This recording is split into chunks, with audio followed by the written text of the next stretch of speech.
Stay tuned. The show is about to begin.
It's the Really Charlie Podcast. Yeah, it's the Really Charlie Podcast. Yo, it's the Really Charlie Podcast. Bumping through your broadcast, grab a chair, fill your glass. Yeah, it's the Really Charlie Podcast. Yo, it's the Really Charlie Podcast. Yeah, it's the Really Charlie Podcast. Bumping through your broadcast, grab a chair, fill your glass.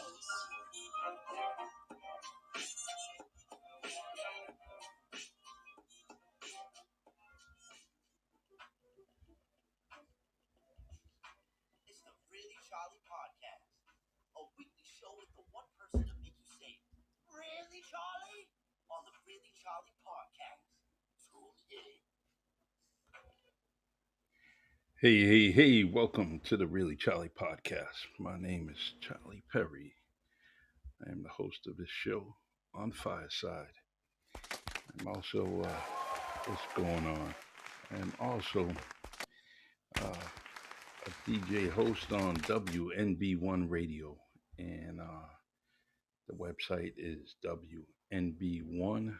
You spell the number one, ONE.com, and you will see fabulous station that I'm associated with, along with Fireside. You can catch us on YouTube. Also, go to the Really Charlie YouTube channel and click the like button, subscribe to it, and you will see and hear all of the shows. Periodically, I try to put everything on Spotify when I have a chance, um, and just trying to promote the show. But today is this is something that's real special to me, and it's talking about fentanyl and the um, I lost a friend, Andrew, and he started a program and a website. It's Achieve Greatness 88.org. That's Achieve Greatness 88.org. And I actually, he's a great dude, nice to be around. And he died through fentanyl poisoning. And I just have some stories that I'm gonna click on here from a YouTube video from Texas, the Texas documentaries. Hold on, let me make sure I'm quoting that right because I'm gonna use their material. So that's the Texas Pictures documentary. Now I'm gonna let that play right now, and I just want you to hear some stories from parents and family members. All right, hold on, bear with me. Basically, you. You don't know. You didn't grow up with these children. You didn't raise these children. You don't know what they were like day in and day out. They don't choose to take something that's going to kill them. They're trying to take something that's going to take their pain away. And I've seen a lot of those comments, and I choose not to go on there and look at those comments because it's hurtful. It's not an overdose. And they need to educate themselves on it. Overdose implies that there's a safe dose. There is no safe dose of fentanyl. When they're out in Mexico in the middle of a pasture mixing it with a Bodor in a 5-gallon bucket, my son didn't buy fentanyl. He bought Xanax. It's no different than, going to a bar and you're asking for a drink and, whatever drink you order, they give you something else. You didn't ask for that. It's poisoning. I absolutely hate the word overdose because he didn't overdose. He didn't take something that he wanted.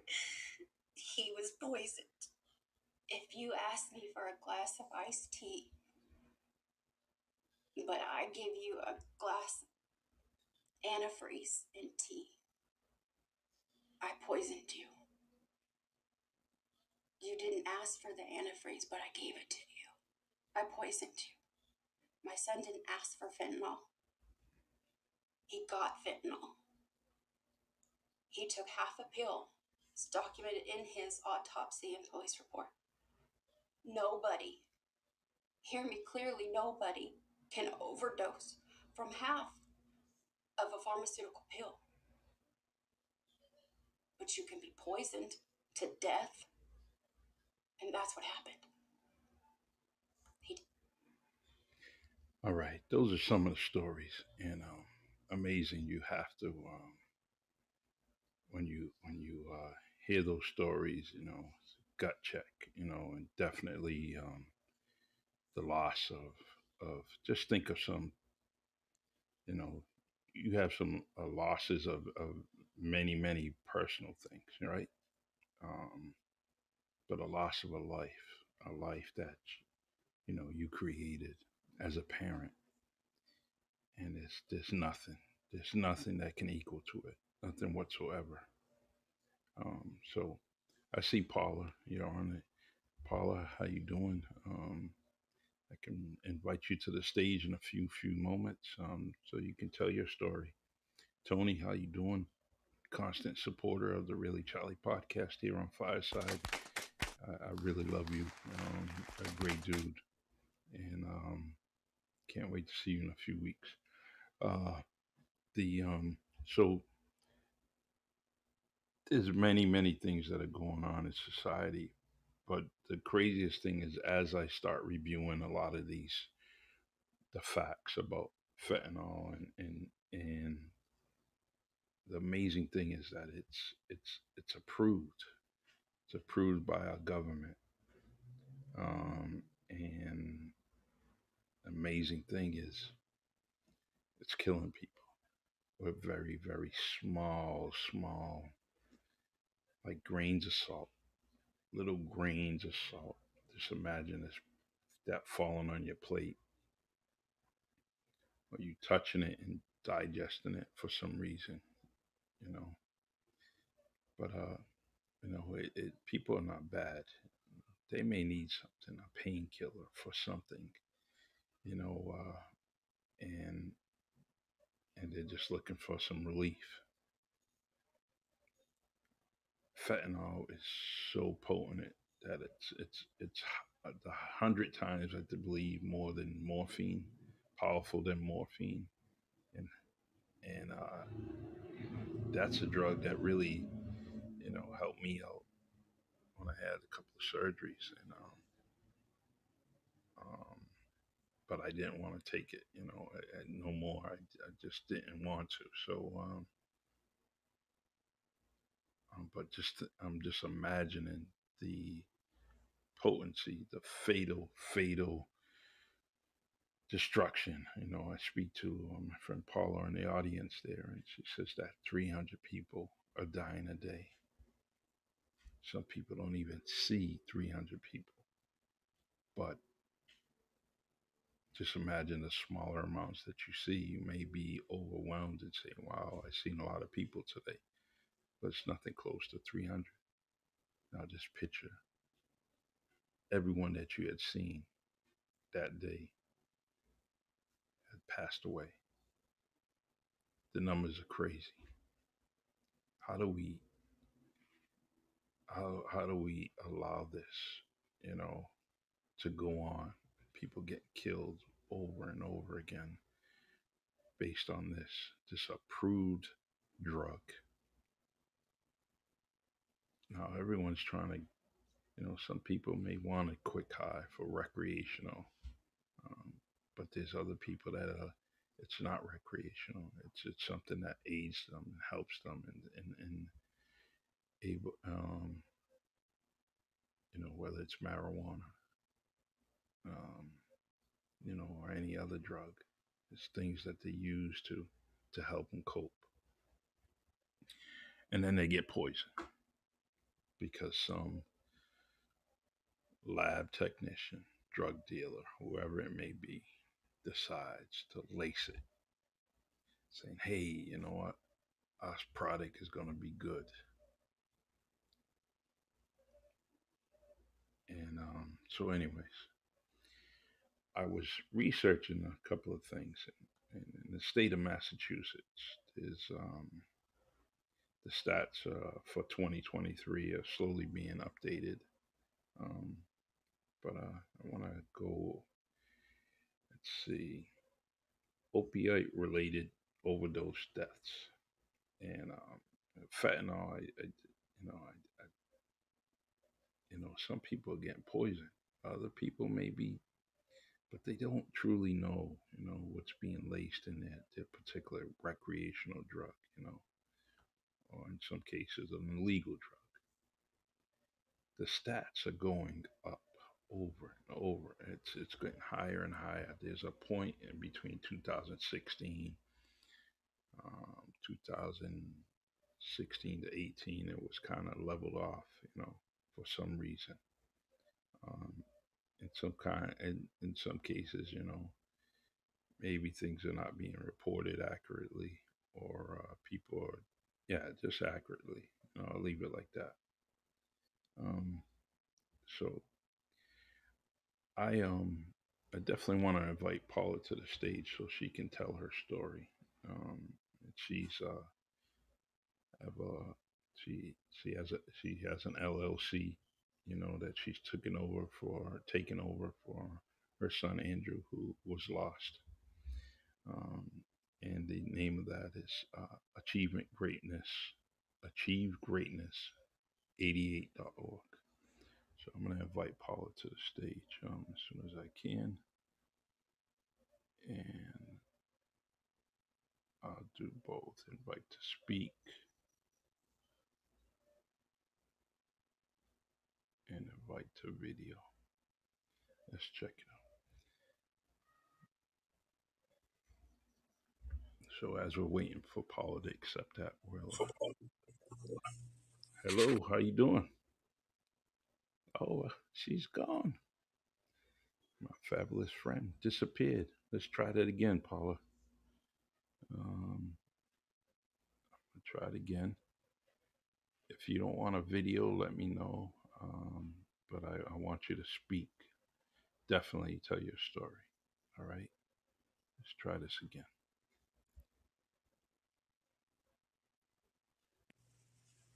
All right, Paula, can you hear me?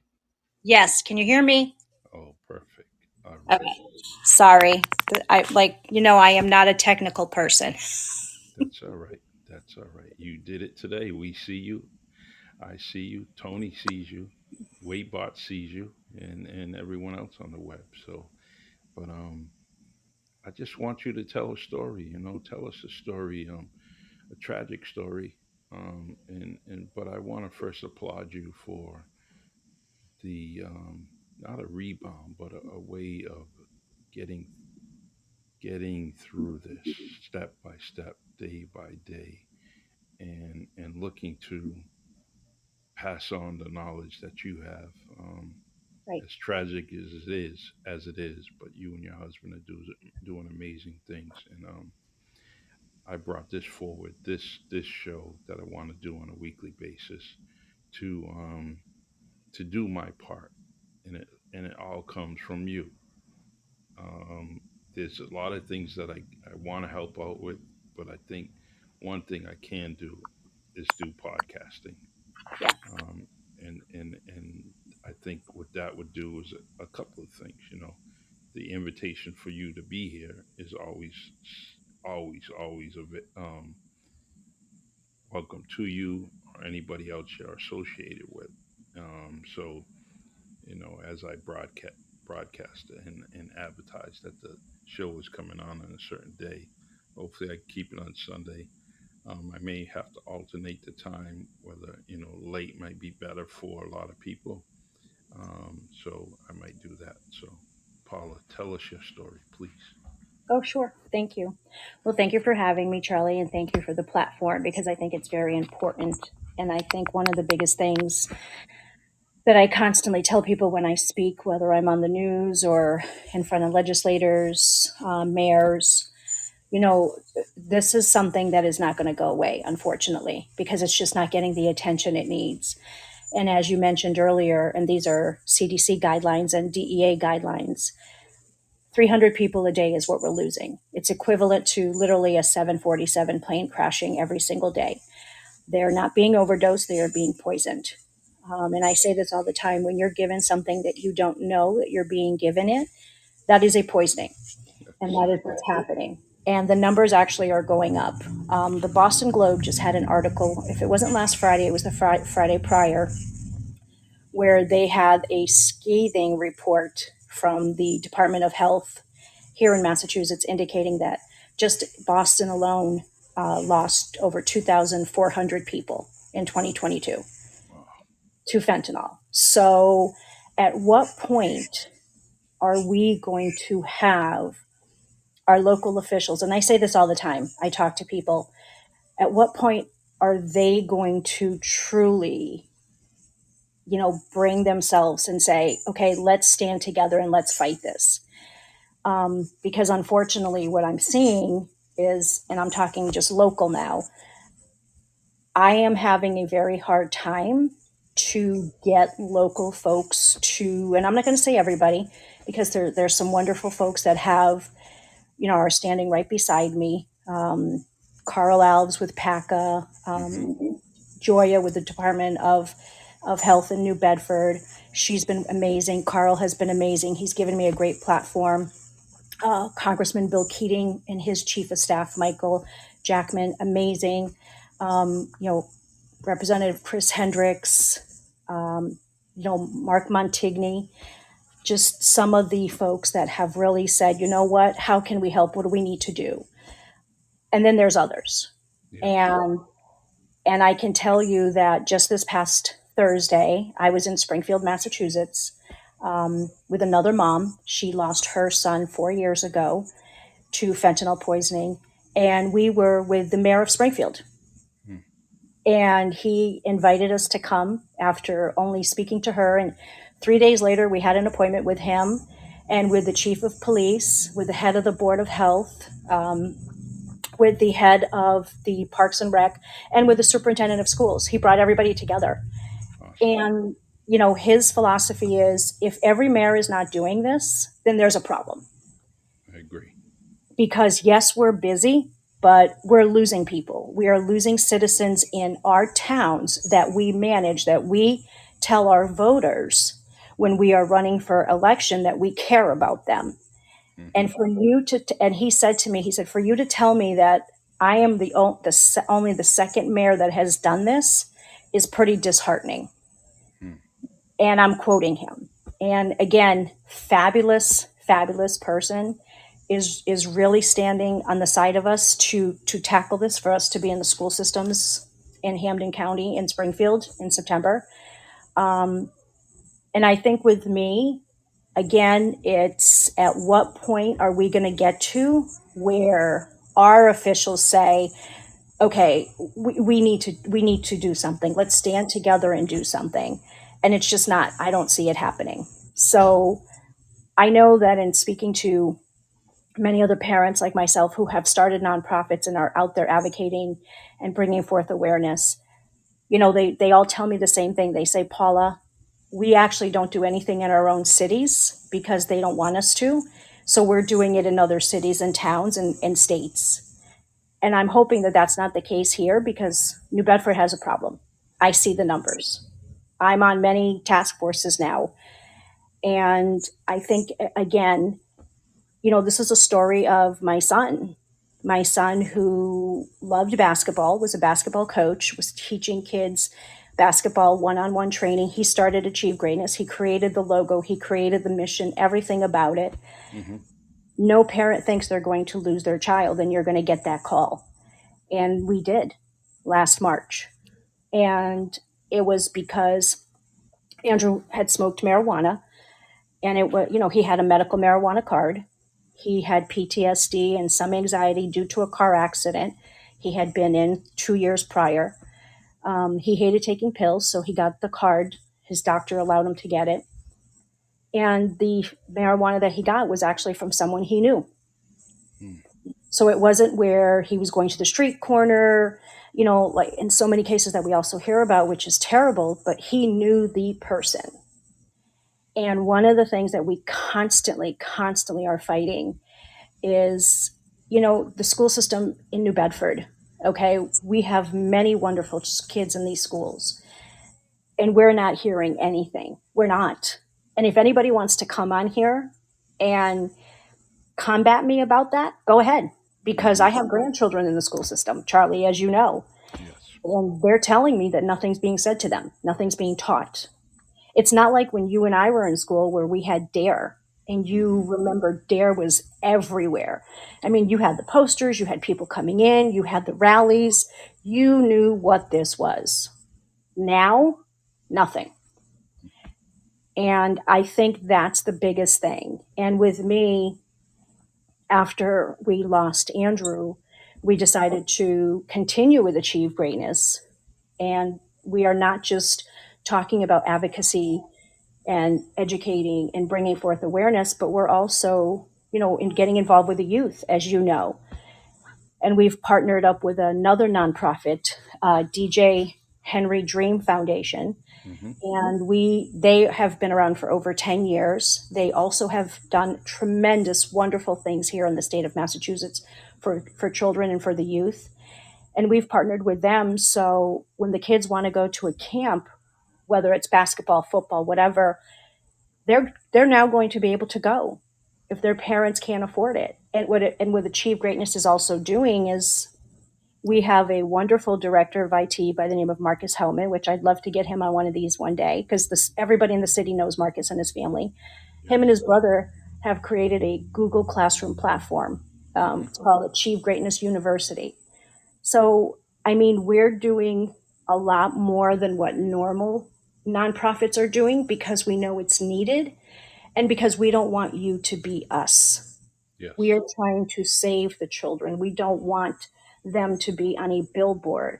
I don't want to hear about another family, as I hear every single day, because of the grieving army of community parents that I now have, that another child has been lost. True. It's I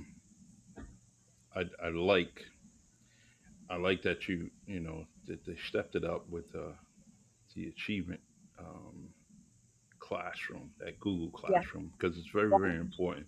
Oh, A yeah. lot of the education that you can get from stuff like that is real important because everyone's, when they do their research, they're clicking on things on the phone and Yeah. Yep. and it's just what we're comfortable with as a Correct. society, and what the and believe it or not, the pandemic has it made us more like this than ever before. Only because at that point for those years we were clicking on things and we Yeah. were doing things through video, whether it's a Zoom call or a Zoom meeting, whatever it may be. So that classroom is definitely something that um, will serve the masses more so now than ever before. So the Paula, I'm gonna try to. I was trying to put something, as far as achieve greatness 88.org. I wanted it to flash across the screen, but what I'm gonna do is actually, I'm gonna speak to someone that's in the audience, my man Tony, who is a fireside guru, and talk to him and try to understand because he's listening, and he's definitely he's going to help me out to get this message out, and I want to welcome everybody in the audience from Debbie to it looks like Emmy and Samantha, I believe. Well, thank you for coming here. And if anyone wants to come to the stage, let me know. I can invite you to the stage. Just give me a thumbs up on the emojis that are down to the right, and then I'll invite you to the stage so you can tell your story like Paula did. Um, and so, but Paula, is there anything that you want to add? I think one of the biggest things that I constantly tell people when I'm speaking to them or whatever it is, during my advocacy, you're talking to a parent, is bringing forth awareness. Talk to your children. Just here in our state of Massachusetts, I've spoken to two superintendents already. They were not in New Bedford; they were in other parts of the state. And what they said to me is they said that they are finding that the kids as early as 9 years old are starting to vape. Mm, So, and one of the superintendents said to me, she said, Paula, it's not even, they're not even smoking cigarettes anymore. yeah, It's vaping or it's marijuana. Those are the two options now. And when you have that happening and you have that occurring, then what you need to do is you need to really understand that this is something where you need to talk to your kids. You need to talk to them about the dangers. You need to really let them know that this is happening. yeah. And the other thing is you see, they removed vaping, well, menthol vape, Yeah. Yes. the e-liquid. They removed that very very quickly from society, in this state, and they did it pretty quickly, Yeah. and so what's the problem with doing the same for fentanyl? It you can do it. It's something that the politicians, when they need to remove something, they get it done. And I can't understand that, when it comes to 300 deaths a day, why they won't get going on it, like right away, not next week, not tomorrow, like right now. Type something up Yeah. and get it done. At least let it get voted on, so, and it's something about pharmaceutical companies. They have so much power on over this country, over this world, and only because they have big bucks and people Yeah. get swayed. The evilness and money is can can move even the most fatal things, like we Oh see in yeah. this. You know, Yeah. so I I am And I think go And I ahead. think, in reference to what you're saying, Charlie, in reference to the politicians, one of the things I'm finding, and I'll give you an example. I've reached out to our senator, Elizabeth Warren, quite a few times. I've spoken to four of her aides. One of them, tremendous person. He's very, very open, very receptive, always responds to me. But I'm not getting in with her. And Mm, she's running for reelection. wow. And, at what point do the folks that we vote in truly care about the people that they're saying they care about? Yes. And this isn't about, I said to someone the other day, I said, this isn't about attention.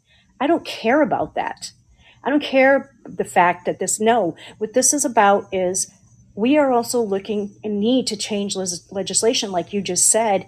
And I can't do it. We can't do it together unless we have these folks who will come to the table and have a conversation and say, okay, let's get this passed.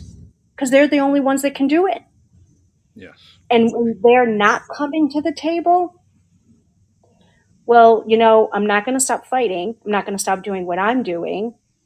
because, as I just mentioned, I was just in Springfield this Thursday, and I'm going to continue my fight. But at some point, I would appreciate our senior legislators, Senator Markey, not, Senator Elizabeth Warren, to come to the table, Mm-hmm.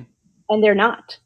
So if I think that's the biggest thing right now is for parents or anybody listening is contacting them and use my name.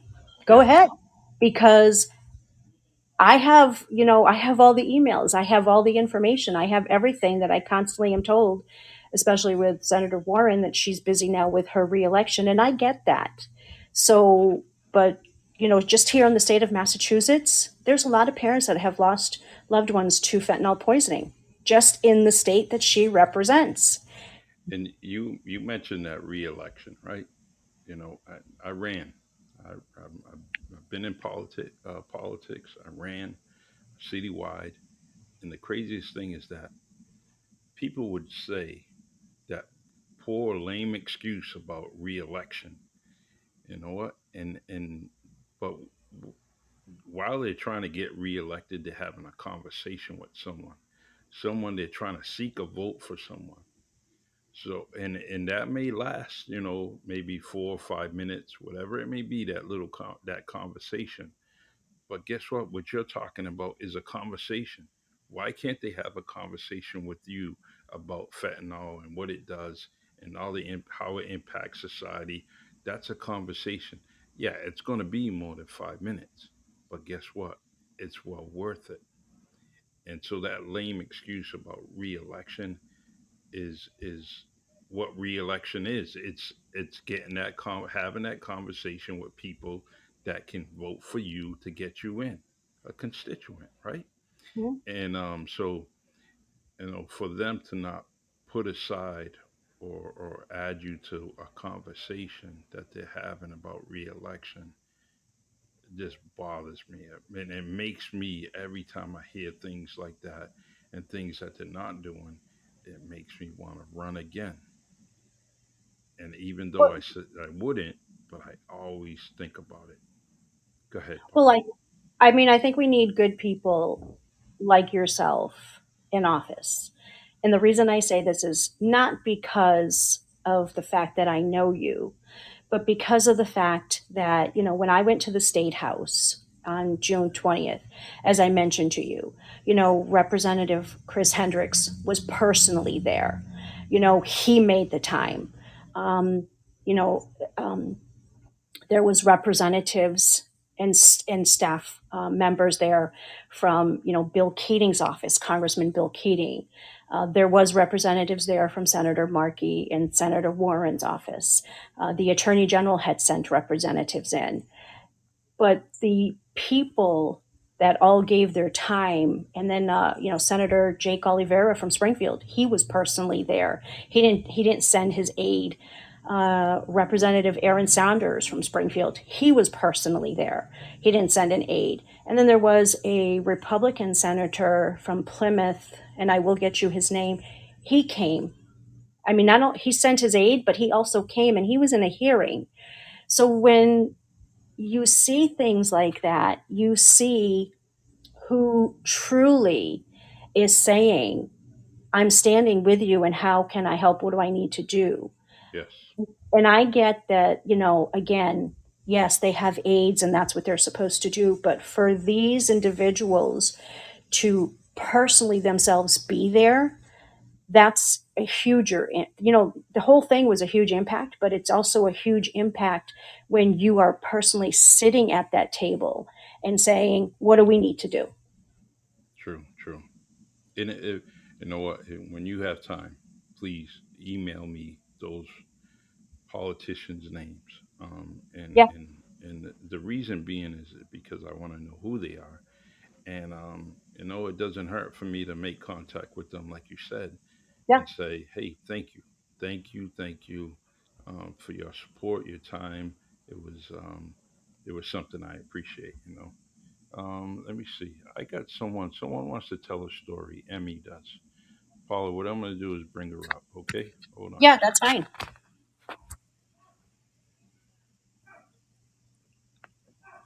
Hi, Emmy. How you doing? Can you hear me? Let's see. Let's do something here. Charlie, if you want me to click off, I can so that she can. Yeah, why don't we try to do that, and then I can, if I need to invite you back up, I will. Okay. All right.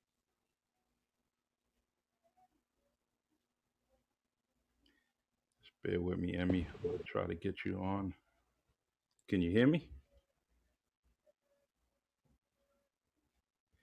All right. Let's see. Invite to video. Here we go, Emmy.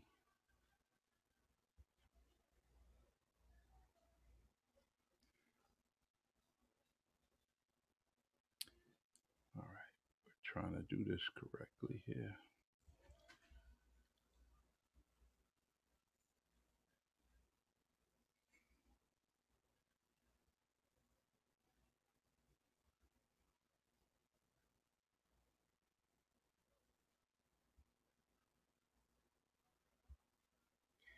All right. Bear with me. It's taking a little bit more time. All right. Emmy, I see you. 1 second here.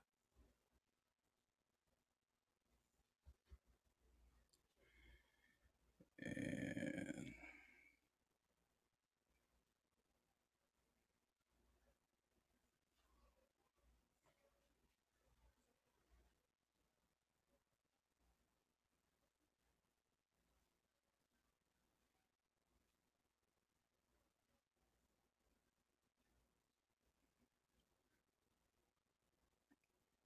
I truly want to hear Emmy's story, because it's very important that we do this, because these are real life stories, real life stories from people that have been victimized. Good morning. Emmy, how you doing? I'm good. This story really touched my heart because I have a rep that has called on my office for more than 30 years, for different things that she's represented, labs and all that. Yeah. And can you still hear me, Emmy? There on the spot could not All right. be brought back. Um, and so I think, this is something that's so common. Like so many of us know someone who's had this very same thing happen. And that's why, when Paula said that, senators were not listening to her because of reelection, it just disgusted me because why are we electing these people? Like, should they be reelected if they're not really making changes that we need for something that's such an important issue that's taking so many young lives?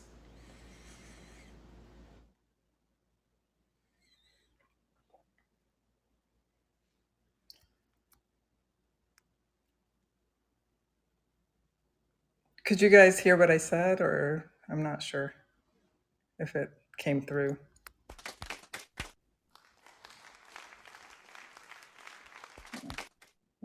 Yeah, it seems like it did. Yeah, so thanks for having me up. Yeah, I really appreciate it. This is something I want you, if you can, invite your friends to this. I'm going to try to do this every week, um, and hear these stories, especially stories like you just shared, what Yeah, Paula shared. It's very, very important to get it out, and I think if we do it as a nation, then things will be done. exactly. You know, Yeah, I think there need to be nationwide laws that really. And what happened in this case was the police just said, well, there's no one to pursue. We don't know. We know that these people exist. We even maybe know who they are, but we can't prove it. We can't prove the link, and we can't get them. And so it's like basically a free crime that these people are committing. And so I think nationwide laws really are so important when it comes to this. they sure are. They sure are. Yeah. So Um, thank you, Paula, for all that you're doing for this. yeah, thank you too for being a voice. You know what? You just went and told a story to 18,000 people possibly on Fireside, or more. So is Yeah. Well, thank you for having me. the I shared it. Tony did, and so, and thank you, Amy. I appreciate you. Thanks. All right. Anything you want to add other than what you did? No, that's it. Yeah. Thanks for letting me come up and share. All right. I appreciate you. Thank you. Thank you.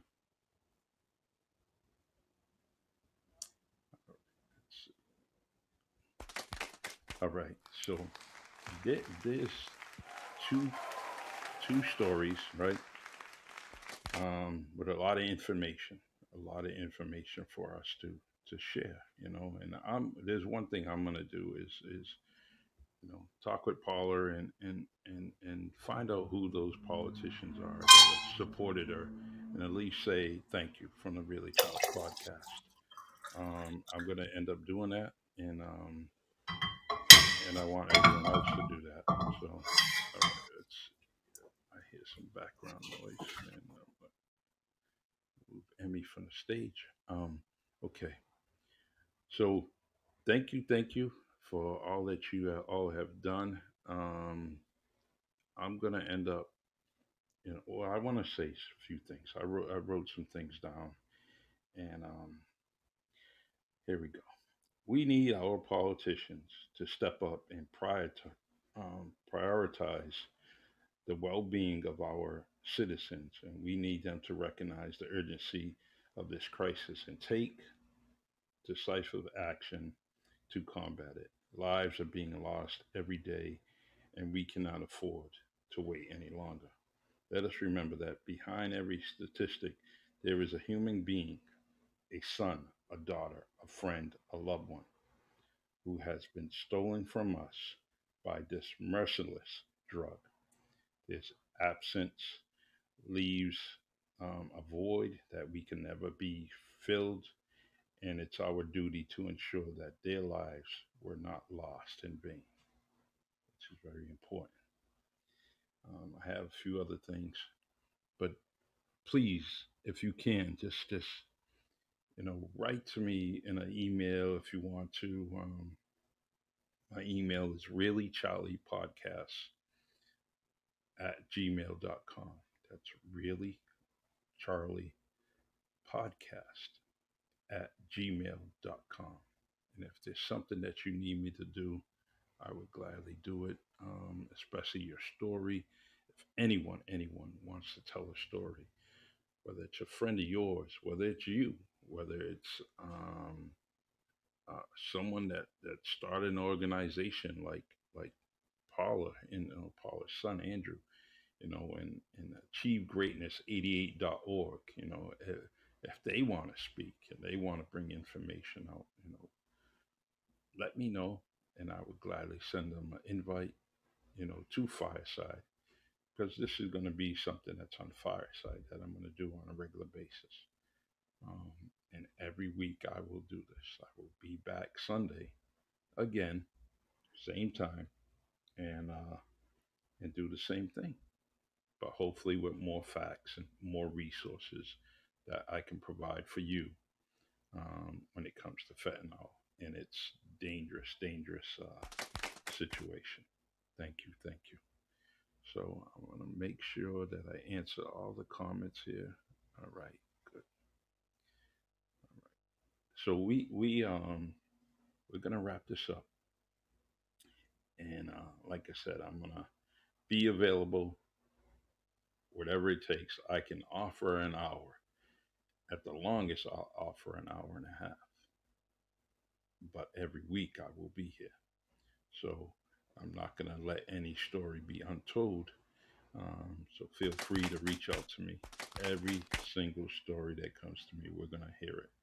Um, and so, you know, when you're speaking to someone and they come up with a story about fentanyl, please, forward them to me.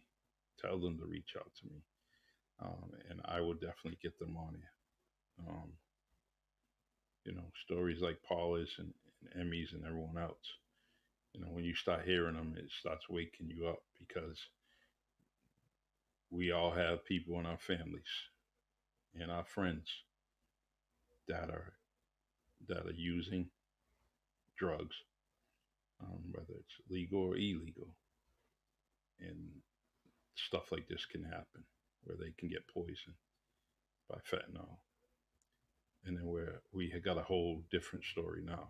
We got a whole different type of crisis going on when that happens. So, all right, I'm going to play my favorite song by Peter Lionel Walker, and it's my intro to the podcast.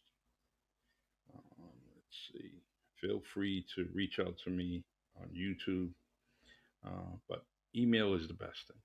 Really Charlie podcast at gmail.com. All right. All right, y'all. I'm gonna. Hey, Debbie, how you doing? I see you. I love you too. I love you. I love you. I love you. Thank you. And spread the word, and we'll definitely do this again next week. All right. It's the Really Charlie podcast. And leaving the stage. I love you all. You're the best.